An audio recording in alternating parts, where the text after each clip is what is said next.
Hi, guys. Welcome to Summer Reading Program. I'm really excited that you're here. And I hope you guys have all signed up for Read Squared so that you can log on. And each time you watch a story time or watch a craft and do the video or read books and log them in, you get tickets for a grand prize. And every level has a different grand prize. Um, so the preschool grand prize is a stack of blocks and puzzles and games that are like taller than you. And the children's grand prize is magnetiles, which I kind of love. Um, our teens have a gift certificate, and our adults have a gift certificate as well. But if you're here for story time, you just care about those first two, right? Right. So this week we're going to talk about growing up with fairy tales because that's our theme is fairy tales. And so I did my fairy tales this week centered on things that grew up or were tall. So we're going to start with The Princess and the Pea. And wait till you see the craft for this week, guys. It's fantastic. I love it so much. But we're going to start with The Princess and the Pea.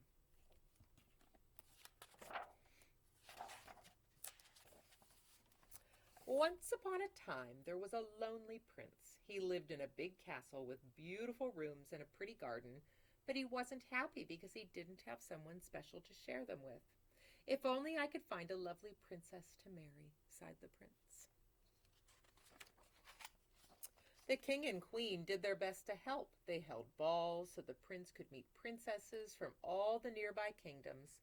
The prince danced with tall princesses and small princesses. He talked to loud princesses and proud princesses. He met all kinds of princesses, but none of them were quite right. After a while, the king and queen ran out of princesses for their son to meet. Maybe it's time you went looking for a bride, suggested the queen. So the prince packed a bag, saddled his horse, and waved goodbye. Good luck, said the king. Come back soon. The prince traveled far and wide and searched high and low for the princess of his dreams. Along the way, he met lots of lovely princesses. Princess Grace loved to dance, but her twirling made the prince dizzy. Princess Ginger loved to cook, but her cakes made the prince chubby. Princess Flora loved to smell as pretty as a flower, but her perfume made the prince sneezy. Achoo! Maybe I'm just too fussy, thought the prince, but in his heart he knew he hadn't met the princess of his dreams, so he headed back to the castle. When he got home, the king and queen greeted the prince happily. I haven't found a princess yet, he said sadly. I guess I never will. Don't be silly, said the queen. The right girl will come along soon.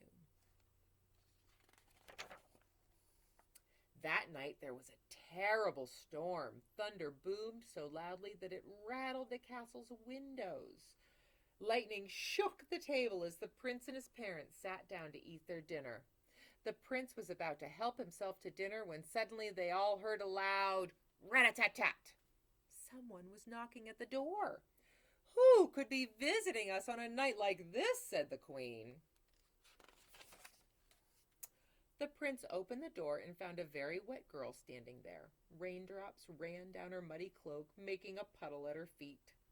The girl pushed back her hood and wild curls tumbled out.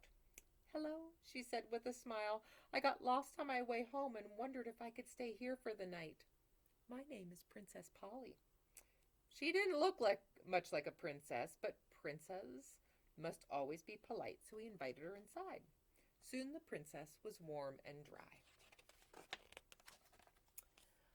All night long the rain fell, plippity-ploppity, plippity-plop, on the castle roof, but the prince hardly noticed because he was too busy talking to Princess Polly. She was pretty and funny and kind.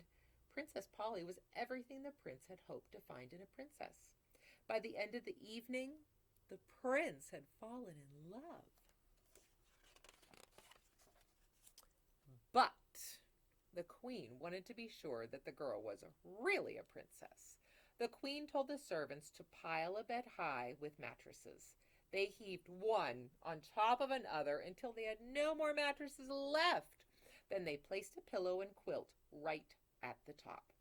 Underneath the mattress at the very bottom, the queen placed a teeny tiny pea. Only a real princess would be able to feel something so small through all those mattresses.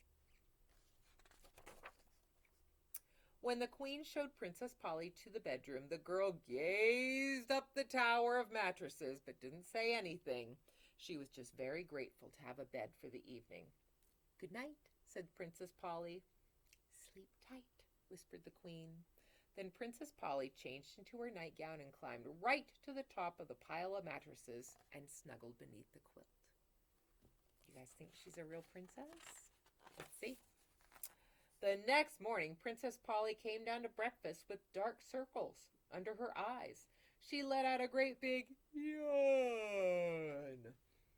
"How did you sleep, my dear?" asked the queen. Princess Polly burst into tears. "I'm afraid I couldn't sleep a wink. There was something lumpy and bumpy in my bed, and it kept me awake all night long." To Princess Polly's surprise, the queen clapped her hands with delight. "She is a real princess," the queen cried, and the prince was overjoyed. "Will you marry me, Prince Polly?" he asked. "Yes," squealed the princess, and they all lived happily ever after. The end. That was a fun book, wasn't it? So we're growing up with fairy tales, and the mattresses were very, very tall. So I have this is a poem book. I'm just going to read one of the poems about, what do you think, something tall for fairy tales? Jack and the Beanstalk, right? Yeah. So this is called Mirror, Mirror. And so what happens in this poem book, ooh, look at that illustration. That's fantastic, isn't it? It's the same poem on both sides, but one is read forwards and one is read backwards, and they kind of take on a different meaning. So this is called Full of Beans. What will happen next? Little does he know. A giant beanstalk is about to reach the clouds through the fragrant green air. A boy waits in the garden. Cow, market, beans, leading to this moment. Time to climb. Okay, so that's one side of the story. Here's the other side, and it's just the poem read backwards. Time to climb. Leading to this moment, cow, market, beans, garden. A boy waits in the fragrant green air. Through the clouds, the beanstalk is about to reach a giant. Little does he know what will happen next. Isn't that cool? They've got a bunch in this book, and that was just one of them, and it's called Mirror, Mirror. So if you guys are interested in that, call the library, and we can check it out for you. So another tall fairy tale, Rapunzel, right? She was in a tower, a tall, tall tower. And this is called Falling for Rapunzel. Okay. Once upon a bad hair day, a prince rode up Rapunzel's way. From up above he heard her whine, upset her hair had lost its shine. He thought her crying was a plea and sallied forth to set her free. Alas, she was too far away to quite make out what he would say. "Rapunzel, Rapunzel, throw down your hair." She thought he said, "Your underwear." "No, Rapunzel, your curly locks." Rapunzel threw down dirty socks. "Please, love, just your silky tresses." She thought he asked for silky dresses. Rapunzel dropped in frills and lace up to his head. The prince's cheeks were blushing red. "Rapunzel, do you have a rope?" Rapunzel dropped a cantaloupe. It burst in pieces on his head. "Oh, bad catch," Rapunzel said. Perhaps, he sighed, this is a test, and bound by love, he did not rest. "Okay, Rapunzel, how about twine?" She heaved out her blue ribbon swine. By now the prince was feeling hammered, not to mention less enamored. He growled up, "Do you have a ladder?" Rapunzel tossed out pancake batter. It covered him from head to toe. She yelled, "It's better cooked, you know." At this, the poor prince had a cry, then cupped his hands for one last try. "Rapunzel, Rapunzel, let down your braid." Confused, Rapunzel pushed out her maid. Oh no! The maid fell squarely on the prince, quite pleased with the coincidence. She nimbly jumped up off his lap and soon revived the flattened chap. Then smiling said, "For what it's worth, you'll find I'm really down to earth." His young heart thrilled, he gave a hoot. For what was more, the maid was cute. She set the prince upon his steed, then leapt behind with graceful speed. And leaning close so he could hear, she whispered something in his ear. "I fell for you when we first met." He nodded. "How could I forget?" Rapunzel watched them ride for sight. "Oh, I'm glad I finally heard him right. I hope if they come back for more, they'll think to knock on my back door." I really, really liked that one. Now, this last book that I have, because our craft is centered around Jack and the Beanstalk, so I wanted to do one about a seed. And this is a type of book called a wordless picture book. And some people think that they're too old for it because they're reading chapter books now, or they're starting to learn a lot of words. But pictures tell a really great story, and you can learn a lot from these. So this one is called The Giant Seed, and it's really one of my faves. I love wordless picture books. Okay, so if you look, there's a tiny city, and there's something coming down here. And what is that? What kind of seed does that look like, you guys? It's something that you know. So look, they decide that they are going to chop off the top and bury that seed in their little city. You see that? And they water it and they take care of it, and it grows and it grows and it grows. Can you guys see what kind of plant that is? Can you? I bet you have them in your yard, unless your parents are better yard taker cares than I am. Look, it's a dandelion. You guys have dandelions. You've seen dandelions, but look what's happening in the background there. Oh dear.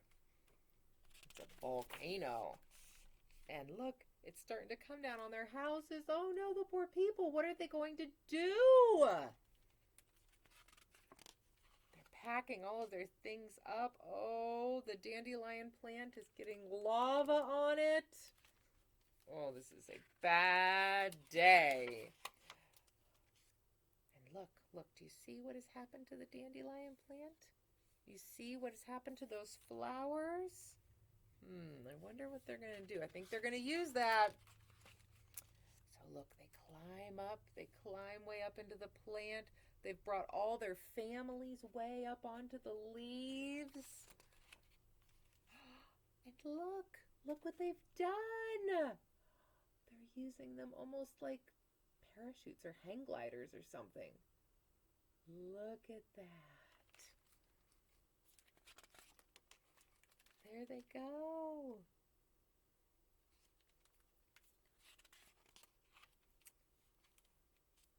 Look, here's their home. The volcano ruined their home, but they got away. They got away on the dandelion seeds, didn't they? Look, they landed on this new island.